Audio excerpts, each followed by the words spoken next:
This is Annotations from Ode to the Rainbow Path. Part 1. This song-form epic poem, themed around Xianzhou history, describes the magnificent life of the historical hero Rainbow. Source text. Ode to the Rainbow Path, written by Anonymous. You have not seen the Changcheng, full of Langan, consumed by the planet of sentient evil standing firm till the end. You have not seen the Yuanqiao, covered in bigui, sailing on a path of no return to the crimson star it rends. You have not seen the Daiyu, verdant with shatang, plummeting like a hurtling flame, burnt like lamp oil spent. You have not seen the tumultuous journey in the bowels of space, where human and stars alike are transient as reeds. In the beginning, when the world was new, the wastelands to our ancestors did attend, where nations warred amongst forts, where their plain cavalry's banners did suspend. The wise sovereign quelled the local lords, using arumatons did deceit cease and mend. All cardinal directions were ruled under one, a world unified standing unbent. The divine race encroached and covered the sky. From Muldrasil poured this fiends, then cruisers and dreadnoughts launched to the depths. To Sanctus Medicus, crossing eons, messengers we send. Amongst the 9 was one Yao Qing. Its delves had many heroes attend.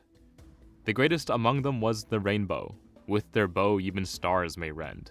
From the budding shores where ambers are plucked, to the stellar abyss where void whales fend. From puppets disempowered by iron mallets, to slaying Viscorpi and having their flags upend. Flames of war snuffed from the 5 Navium Astriger, mists of memory on the 8 Xianzhou ships' rivers ascend. Remember how sovereign ruled the ancient lands, yet the mighty rainbow none may contend. Editor's notes. This poem is in the ode form, a genre which uses free verse rhyme and meter, flexible structure, and often uses words like ode in their title. For ease of reading and due to the length of the poem, the editors have split this work into sections based on progression of the narrative. Note 2. Langan, Bigui, and Shatang are all mystic trees found in primeval Imperium legends, with trunks made of jade and bearing fruits that grant immortality. The Daiyu, the Yuanqiao, and the Changcheng are all Xianzhou ships that have been destroyed. The Daiyu exploded in 1200 star calendar during the campaign against the Viscorpi, a denizen of Abundance race. The Yuanqiao lost control during the Civil War in 3200 star calendar, plunging into a red giant and disappearing completely. The Changcheng was devoured by the activated planet Rahu, Devourer of Worlds, in 6300 star calendar. This suggests that the ode was composed after 6300 star calendar, but it's also possible that later authors have amended the original. Note 3. This section describes the glorious days when the unnamed sovereign united the entire planet during the primeval Imperium age of the Xianzhou Alliance. Replacement by arumaton refers to the story of the sovereign's ban on all forms of weaponry and replacing security institutions with arumatons and ingenia to maintain public order. Note 4. The divine race means the Wingweavers, one of the denizens of Abundance races. Muldrasil is this race's home world, a planet-sized giant tree that draws energy from the stars.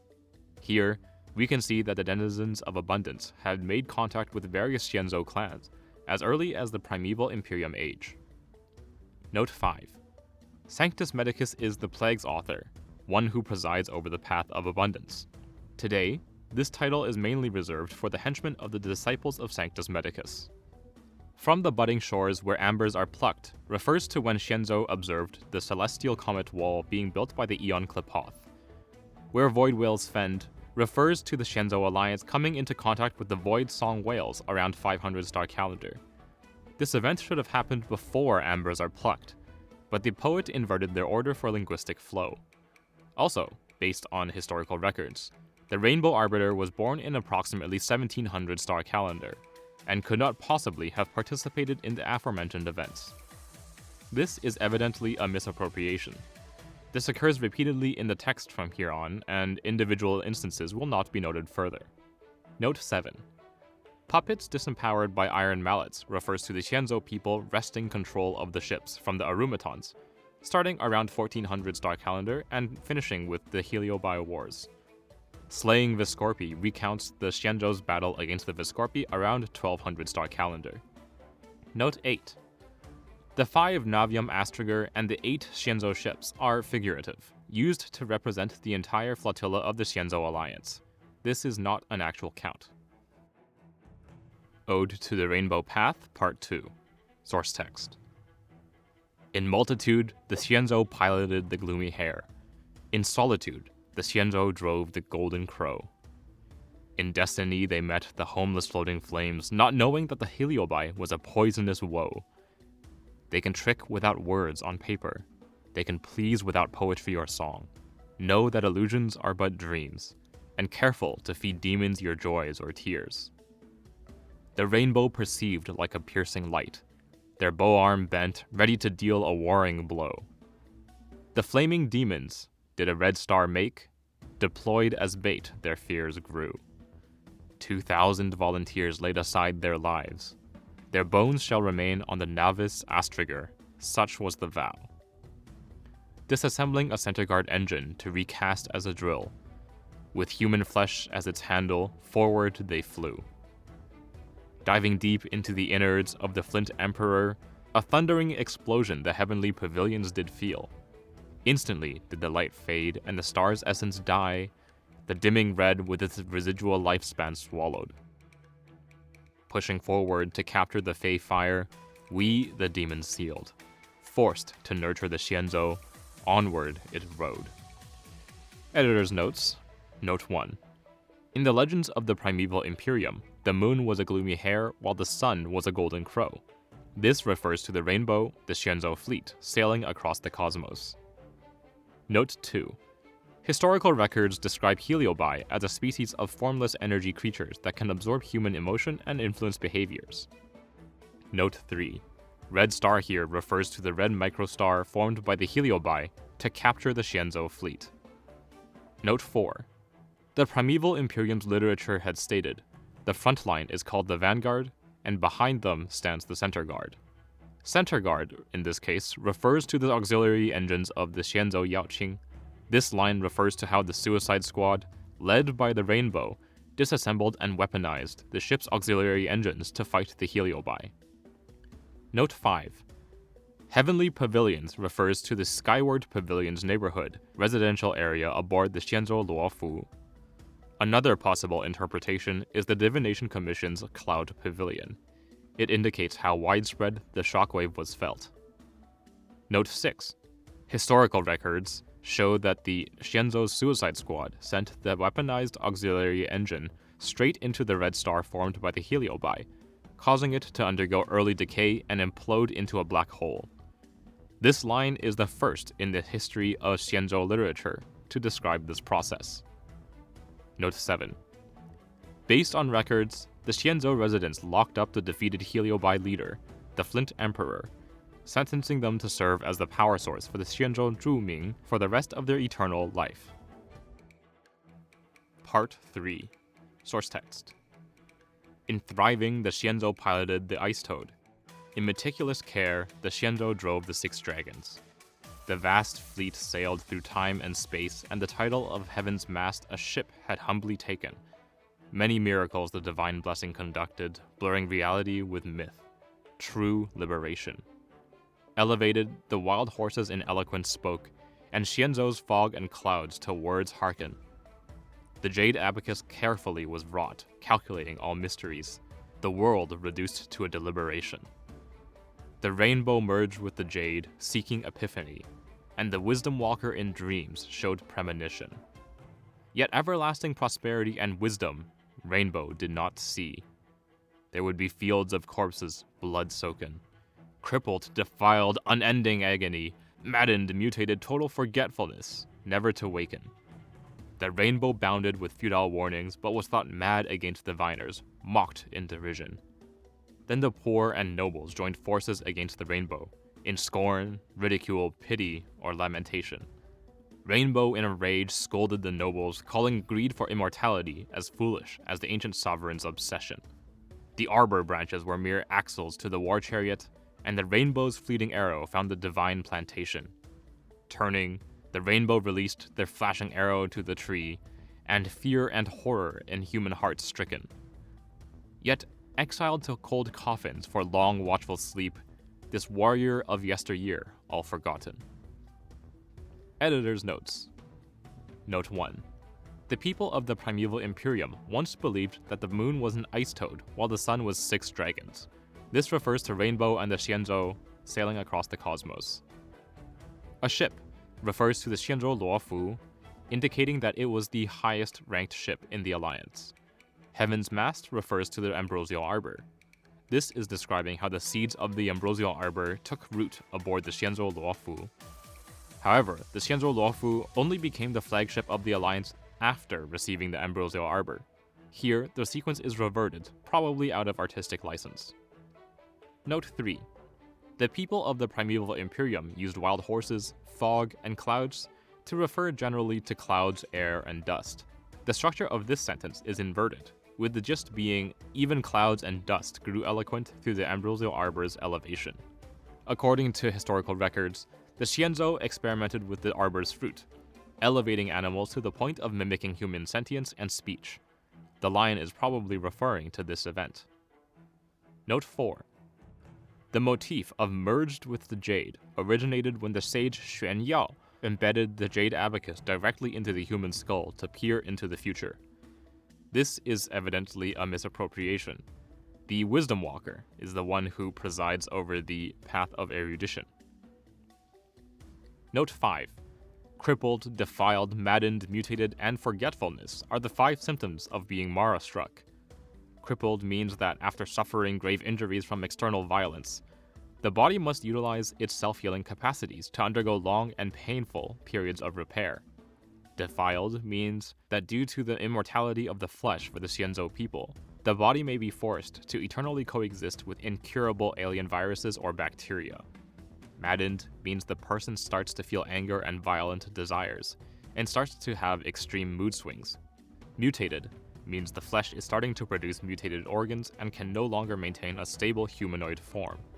Forgetfulness means the person's mind is taken over by a sense of emptiness, and spends their days in an oblivious daze. This section describes how, after the rainbow became one with the jade, they saw the tragic future of the Xianzhou residents, where the people became Mara-struck due to their immortality.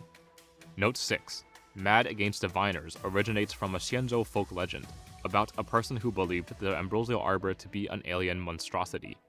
Opposed to longevity, they feigned madness to publicly express their ardent opinion.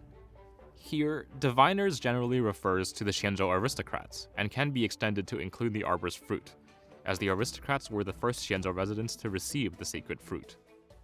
Note 7. Ancient Sovereign's Obsession refers to the nameless sovereign who united the primeval Imperium. The Rainbow believed that the Xianzhou residents were blinded by the seduction of an endless lifespan, and were no different from the nameless sovereign's rapacious fear of death. This drove Rainbow furious. Note 8. This section describes the Rainbow's opposition to immortality and how they shot an arrow into the Ambrosial Arbor to show their resolve. The Xianzhou aristocrats who had eaten the fruit of immortality grew enraged and convicted them. However, awed by the Rainbow's heroic exploits and prestige, they could only sentence the hero to continual hibernation. Watchful sleep refers to the rotating cryo-sleep system used when the Xianzhou Alliance first left its homeworld. Cold coffins are the cryo-sleep pods. Hey guys, thanks for watching so far. As you can see, I'm back at my home studio in Vancouver, and I'm going to be here for about one more day, and then I'm going to be shipped off yet again to an international event over in Belgrade for World of Warships. That's unrelated to this.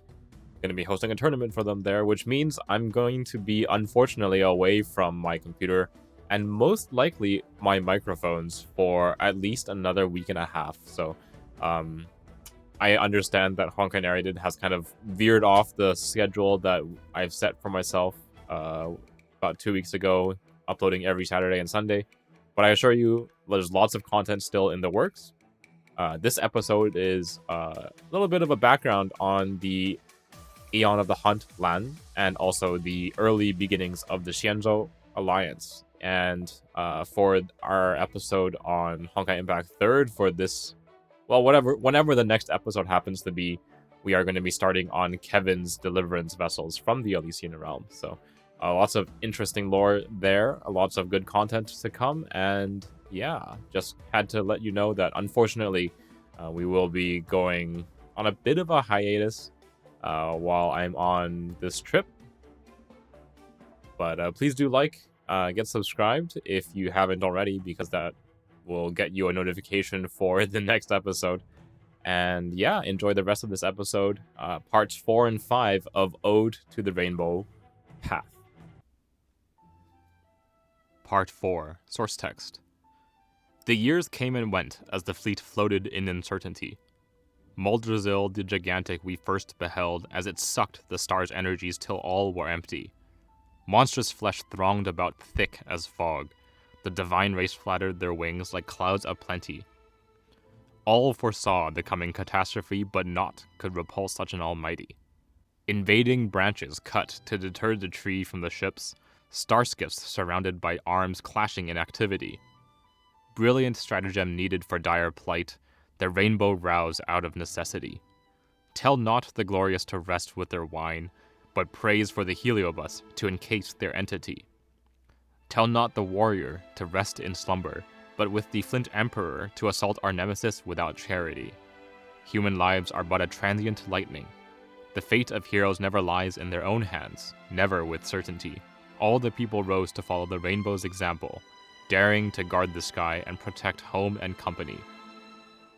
Editor's notes. Note 1. Thick as fog and clouds aplenty describe the vast size of the denizens of Abundance's armed forces. Note 2. To repulse the invasion, the Xianzhou people decided to raise Rainbow from their slumber. Once awakened, the Rainbow analyzed the situation and concocted a strategy to break the deadlock. Note 3. Rainbow ignored common advice, heading into the prison deep within the Xianzhou Zhuming and persuaded the imprisoned Heliobi leader, the Flint Emperor, to help the Xianzhou fight off the denizens of Abundance. They made a deal, and the Rainbow allowed the Flint Emperor to possess their physical body in exchange for the power of the Heliobi. Note 4. Inspired by the hero's sacrifice, many Xianzhou residents made the same heroic deal. They formed suicide squads and marched alongside the Heliobi. As clouds that cover the heavens, will the warriors protect the Xianzhou and soar eternal. This is the origin story of the name Cloud Knights. Postscript. This part describes the Flaming Catastrophe, one of the Three Sufferings era, approximately 3,000 to 4,000 star calendar. At the time, the Xianzhou Zhuming detected gravity waves from a massive object, but failed to capture any light signals. Only when the Xianzhou Alliance drew nearer did the stargazers realize that this massive object was a world of trees feeding off nearby stars.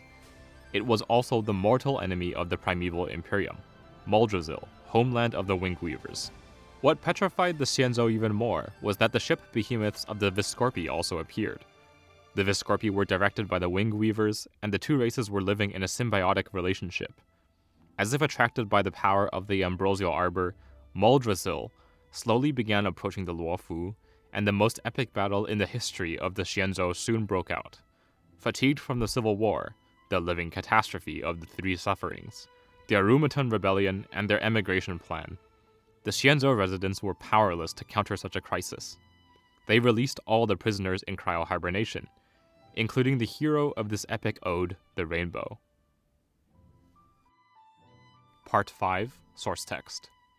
The Rainbow stood constant at the helm, steady with Xuanyuan, holding firm.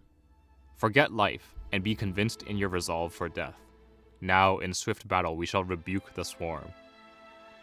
In the future, may we always triumph, and cleanse the enemy with courage and vigor and arms. Dazzling jade whistled through space as the full might of the arrow pierced the stars and gloom. The skies billowed in a lightning sea, and the planets cracked open in thunderous inky doom. The arrow fell from the mountain's heights, an arrowhead whistling loud as valley gales that loom. Blood rain poured upon the Shuling, and the night turned crimson on the Fanghu, all souls shaken to their very bone. The sentient timber all shriveled and collapsed, torn asunder with void forces in torrential streams. When the clouds and dust had diffused, the Fey King and the Rainbow were nowhere to be seen. Only their arms did remain, and were reforged, cast into ingots, committed to Jiyuan gloom. To electromagnetic cloud those were sent, to circle the skies and shine with stellar bloom. Sorrow and lamentation amongst the stars spread, tears and cries for their end unfathomed. Woe is the hero and all their shed tears. They no longer chase the Luofu, but other stars that roam. Editor's notes. Note 1. Xuanyuan is the famed bow of legend from the primeval Imperium. Here it refers to the rainbow's weapon. Note 2. This line transitions rather bluntly. Together with the next line, it is possibly a speech by the rainbow to boost morale before the battle. Another interpretation is that the rainbow knew their death was near and deliberately left their final words. Note 3. This may be the origin behind the common battle cries of the Cloud Knights. Glory to the Xianzhou, glory to the Cloud Knights, and cleanse our enemies with courage and vigor. But it's also possible that later generations amended this. Academics hold different theories, and the order of the lines is still up for debate. Note 4. The historical record shows the battle formation during this war was in this order, from the nearest to Moldrazil to the furthest. The Yaoqing, the Luofu, the Yuque, the Zhuming, the Fanghu, the Changcheng, and the Xuling. The Xuling and the Fanghu were far from the front lines. Other records point to the rainbow firing their arrow from the bow of the Yaoqing. This line describes the size of the impact from the rainbow's star-shattering shot, and how every ship in the Xianzhou Alliance was affected. Note 5. Based on historical records, the rainbow's arrow smashed into the ambrosial arbor, penetrated the almighty beast, and severed the connection between the Luofu and Moldrazil. This ripped open a fissure into the void, and a monstrous wave of imaginary force spewed forth from it. This line describes that event. Based on historical records, the rainbow disappeared after shooting the arrow that turned the tide of battle, but the Flint Emperor had left behind part of their body. This line claims the Xianzhou people could find neither of them. Perhaps this poem records mere rumor. Note 7. Ingot, Jiyuan, electromagnetic cloud, and circle in these two lines describe how the people of Xianzhou, in commemorating the rainbow's sacrifice, embedded their relics into a Jiyuan ingot and launched it into Moldrazil's orbit, so it can shine as long as the star exists. There is no mention of such in existing records, and the incident may be poetic license from the author. Moreover, this is the first ever mention of the Jiyuan ingot launch ceremony in the history of Xianzhou literature. But neither the time that this custom started, nor the date of this ode's composition can be verified.